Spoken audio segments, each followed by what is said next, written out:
సోమవారం 31 మార్చి 2025 కుంభరాశి వారి ఫలితాలు. కుంభరాశి వారు ఈరోజు కార్యాలయంలో ఏ పని చేసినా మంచి విజయం సాధిస్తారు. మీరు ప్రభుత్వ రంగం నుండి కూడా గౌరవం పొందుతారు. ఈరోజు ఆర్థిక పరంగా మంచి పురోగతి సాధించే అవకాశం ఉంది. అయితే దీనికోసం మీరు ఒక నిర్ణయంపై దృఢంగా ఉండాలి. ఉద్యోగులకు కార్యాలయంలో సహోద్యోగుల కొరత ఉంటుంది. ఇది కొంత గందరగోళానికి కారణమవుతుంది. ఈరోజు కుటుంబంలో శాంతి ఉంటుంది. ముఖ్యమైన పనులతో పాటు వినోదం కోసం కూడా ఖర్చులకు కొరత ఉండదు. బంధువులను కలిస్తే ప్రణాళికలు ఉంటాయి.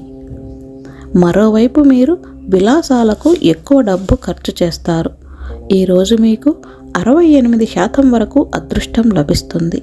పరిహారం: ఈరోజు రావి చెట్టుకు పాలు కలిపిన నీరు సమర్పించాలి.